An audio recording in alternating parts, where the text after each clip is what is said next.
जम्मू कश्मीर में अमन पसंद लोग आतंकियों के निशाने पर हैं। इसी कड़ी में एक बार फिर आतंकियों ने घाटी को दहलाते हुए बीजेपी काउंसलर की गोली मारकर हत्या कर दी। क्या है ये पूरा मामला, आपको दिखाते हैं इस रिपोर्ट में। घाटी में निशाने पर कश्मीरी पंडित, कश्मीर में दहशत फैलाने का मंसूबा, त्राल में बीजेपी नेता की गोली मारकर हत्या। जम्मू कश्मीर में पाकिस्तान समर्थित आतंकी लोकतंत्र की हत्या करने में जुटे हैं। यही वजह है कि लोकतांत्रिक मूल्यों पर चलने वालों को निशाना बनाया जा रहा है। बीजेपी काउंसलर राकेश पंडिता की हत्या ने एक बार फिर साबित कर दिया है कि आतंकी घाटी में अमन चैन को बर्दाश्त नहीं कर पा रहे हैं। ये गोलियों के निशान है, यहाँ से डायरेक्ट इनको टारगेट किया गया और यहाँ पे इनको गोली लगी। इनका कहना है यहाँ से फिर ये ऐसे इंजर्ड थे, उनकी सांसें चल रही थी और ये बिल्कुल इस लोकेशन तक आ गए थे। यहाँ पे जो ब्लड अभी भी आप देख सकते हैं, यहाँ पे ब्लड अभी भी गिरा हुआ है। पुलवामा के त्राल में बीजेपी काउंसलर राकेश पंडिता की हत्या कर दी गई। राकेश पंडिता अपने दोस्त से मिलने उसके घर गए थे। इसी दौरान घर में घुसकर आतंकियों ने ताबड़तोड़ फायरिंग शुरू कर दी। हमले में पीड़िता के दोस्त मुश्ताक की बेटी को भी आतंकियों ने नहीं बख्शा। दोनों को आनंद फानन में अस्पताल पहुंचाया गया, जहां बीजेपी नेता को डॉक्टरों ने मृत घोषित कर दिया, जबकि दोस्त की बेटी का इलाज जारी है। इनको गोली लगी, कुछ टाइम तक इनकी सांसें वगैरह चल रही थी और यहाँ पे इनकी बेटी है, उसको भी बैक साइड से पीछे गोली लगी है। ये मिलिटेंट 2 का अटैक किया गया था। मिलिटेंट 2 करीब उस समय करीबन 9:30 का समय था जब ये अटैक यहाँ पे किया गया। यहाँ पे भी आप ब्लड देख सकते हैं कि किस तरह पे यहाँ पे भी ब्लड के क्लॉट्स देखने को मिल रही है। सरेआम हत्या की इस वारदात से कश्मीर घाटी में सनसनी फैल गई है। उपराज्यपाल मनोज सिन्हा ने घटना पर दुख जताया है। बीजेपी नेताओं ने भी इस हमले को कायराना हरकत करार दिया है। बता दें कि राकेश पंडिता पुलवामा इलाके में बीजेपी का एक बड़ा चेहरा थे, जो कश्मीर में बीजेपी को बढ़ाने के लिए काम में लगे हुए थे। रात के अंधेरे में छुपकर इन कायर पाकिस्तानियों ने वार किया, जिसमें उन्होंने अपना सर्वस्व बलिदान कर दिया। वो मातृभूमि पर बलिदान हो गए।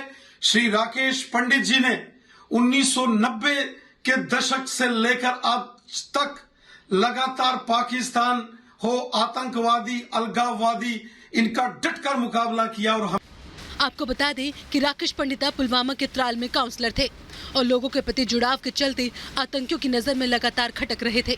इसी वजह से उन्हें 2 PSO की सुरक्षा भी मिली थी। लेकिन जनता के सरोकारों की सोचने वाले पंडिता बिना सुरक्षा के ही अपने दोस्त के घर चले गए, जो उनके लिए घातक साबित हो गया। उसको पैशन था अपने वहाँ पर काम करने का और अपनी कॉन्स्टिट्यूंसी में काम करना था, तो इसलिए वो वहाँ पर जाता था। वो इलेक्ट हो गया वहाँ पर एज ए काउंसलर, फिर प्रेसिडेंट बन गया। तो लगातार कहीं ना कहीं चुने हुए प्रतिनिधि जो हैं वो खतरे में हैं। उनके जो पार्थिव शरीर है वो यहाँ पर आया है। परिवार के सदस्य अगर आप यहाँ देखेंगे तो कहीं ना कहीं रोष में हैं। परिवार के सदस्यों के लिए दुख भरी क्षण जरूर है।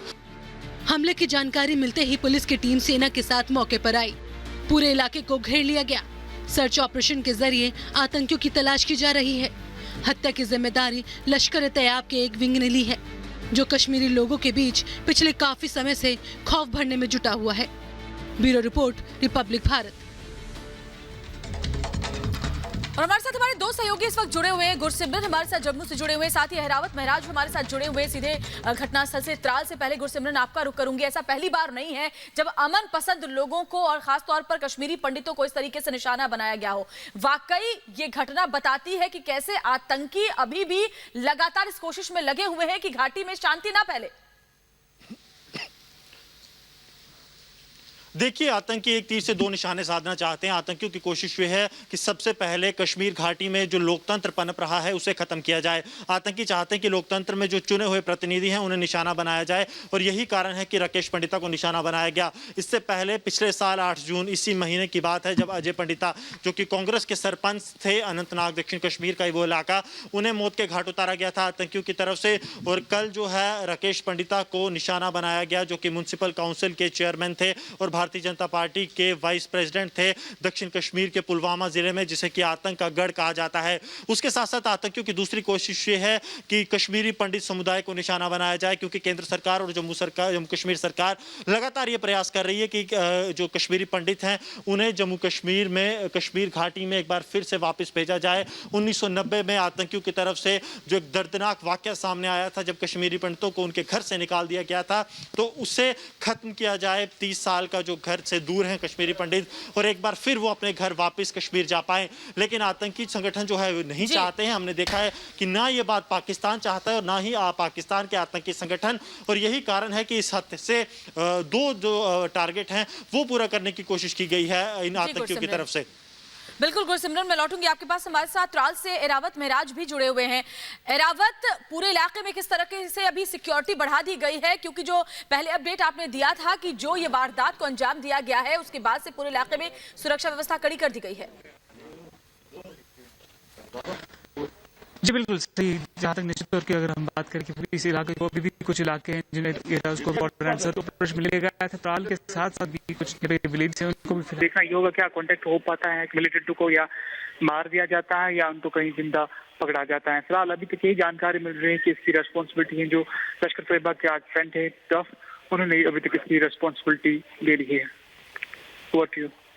जी बिल्कुल, एरावत भी जानकारी दे रहे हैं, साथ ही गुरसिमरन भी लगातार जानकारी हम तक पहुंचा रहे हैं। आप दोनों का फिलहाल बहुत बहुत शुक्रिया। आगे भी आपके जरिए जो अपडेट वहां से सामने आएंगे इस पूरे मामले को लेकर, वो अपने दर्शकों तक पहुंचाते रहेंगे। फिलहाल एरावत हमारे साथ त्राल से जुड़े हुए थे आपका, और गुरसिमरन हमारे साथ जम्मू से जुड़े हुए थे, जहां राकेश पंडिता का परिवार मौजूद था। उनके साथ आप दोनों का बहुत बहुत शुक्रिया।